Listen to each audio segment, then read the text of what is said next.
उसके विचार अच्छे होते आत्मीय हैं और जब भक्तजनों, हमारे विचार अच्छा होता है तो गुरु समान प्राध्यापक प्रोफेसर नवल किशोर सिंह ग्राम खजूर हमारे बजरगंज कॉलेज में हमको पढ़ाए थे।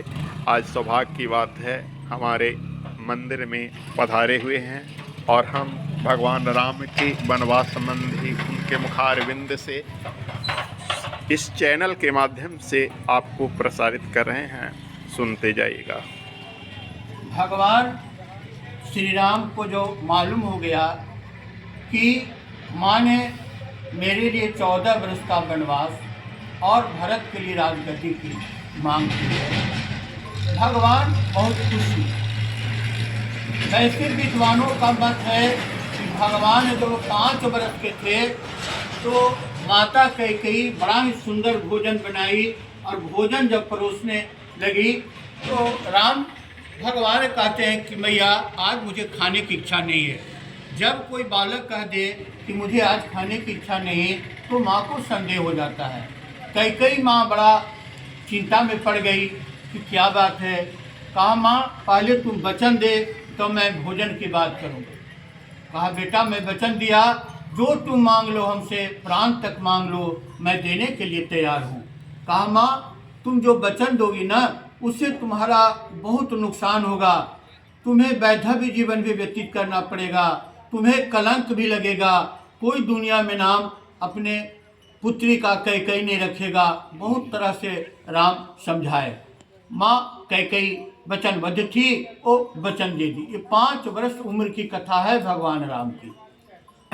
जब माँ वचन दे दी तो उसी समय भगवान राम माँ कैकेयी से वरदान मांग लिए थे कि माँ तुम मेरे लिए जब राजगद्दी का अवसर आ जाए तो मेरे लिए तुम वनवास मांग लेना माँ 14 वर्ष के लिए, ताकि कितने का उद्धार इससे होगा।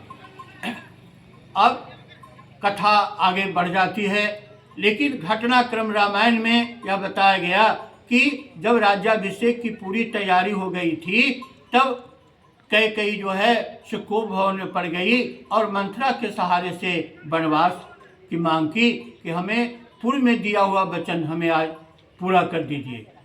जब देवासुर संग्राम में दशरथ जी गए हुए थे तो कैकेयी क्या थी, वीरांगना की काम की। उनका रथ का जो किल था निकल गया था, अपने कानी अंगुली दे दी और युद्ध जब समाप्त हुआ तो बताई कि आज का घटनाक्रम क्या हुआ। तो दशरथ जी बोले थे कि तुम वचन मांगो, तुम जो जो तुम्हारी इच्छा है। लेकिन कैकेयी बोली थी कि समय मांगने पर हम मांगेंगे। भगवान राम को जो वनवास का जाने का अवसर मिला बहुत खुश हुए। वहाँ पर हमारे रामायणी बाबा कहते हैं कि आदमी को सीख लेना चाहिए। भगवान जंगल में रहे, न वस्त्र है, न भोजन का ठीक है, न आवास का ठीक है, लेकिन विचार ठीक है। तो भगवान भी राम जंगल में बड़ा ही आनंद पूर्वक रहे, माँ सीता, लक्ष्मण और राम के साथ। वैसे ही व्यक्ति को कितना भी आफत आ जाए, विपत आ जाए तो धैर्य रखना चाहिए और गुरु वचन मानना चाहिए और अपने विवेक से काम लेना चाहिए। विचार ही मूल्य है और बुद्धि ही श्रेष्ठ है। व्यक्ति के साथ कोई नहीं जाता, बुद्धि साथ जाता है। भगवान राम वनवास अवधि में जंगल में थे। भगवान राम की इच्छा हो गई एक दिन कि सीता जी जंगल में हैं, उनके साथ कोई आभूषण नहीं था। कैकेयी सारा वस्त्र उतरवा लिए लक्ष्मण को कि राशि वस्त्र उतारो, राम को बोले राशि वस्त्र उतारो और वनवासी वेश में जाओ। सीता जी को प्रतिबंध था कि सीता उसी परिवेश में जाएगी, आभूषण नहीं पहन के गई थी। तो राम की इच्छा हो गई कि आज सीता को हम सजावें। तो सजाने के लिए उस जंगल में क्या था, पुष्प था।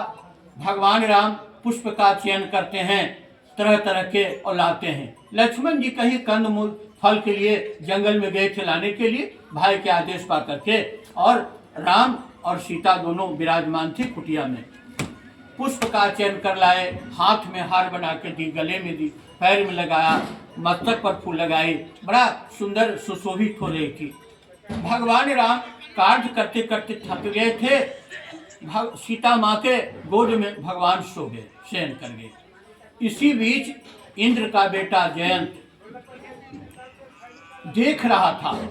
उसे यह आभास नहीं हो रहा था कि यह भगवान है कि मानव है।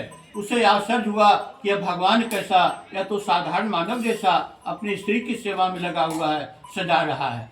वो रूप बदल लिया, वो कौवा का रूप धारण कर लिया, कौवा का रूप धारण कर लिया।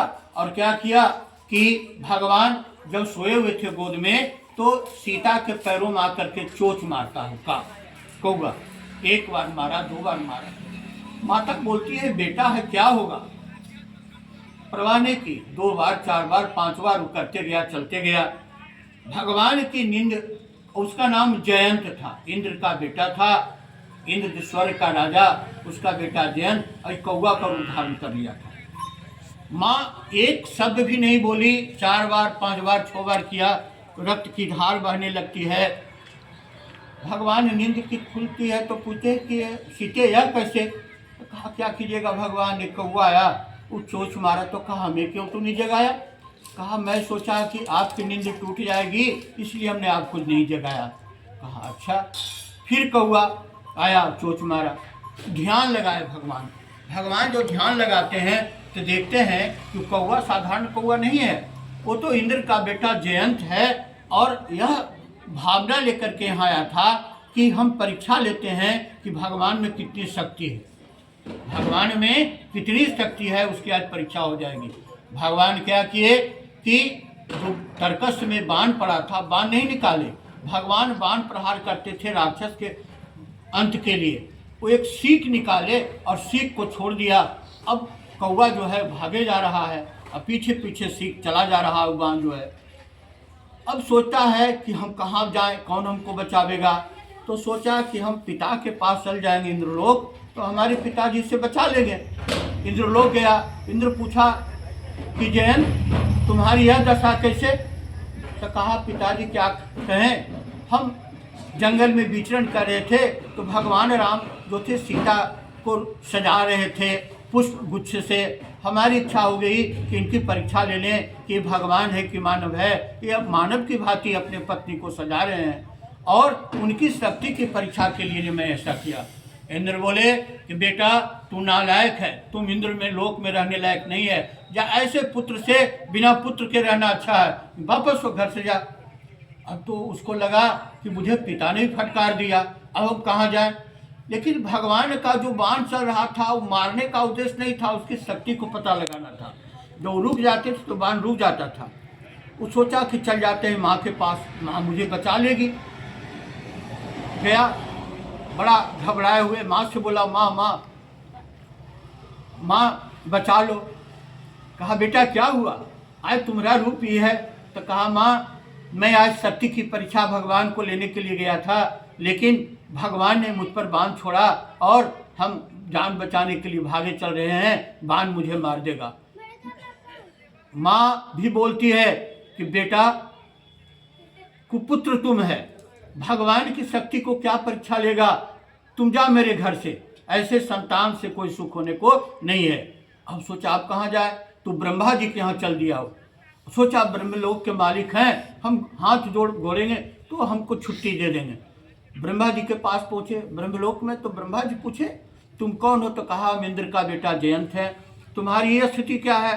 तो कहा कि भगवान ब्रह्मा जी हमारी इच्छा हो गई कि भगवान की परीक्षा लें, हम कौवा का रूप धारण करके सीता माँ के पैर में चोंच मारा और उसी से भगवान बाण छोड़े हैं, उसी के भय को बचाने के लिए हम भागे जा रहे हैं। ब्रह्मा जी कहे तुमको इस लोक में कोई नहीं बचावेगा, तुम भगवान राम सीता के माथे में चोंच मारा, जा यहाँ से। तब विष्णु लोक गए, विष्णु भगवान भी फटकार दिए।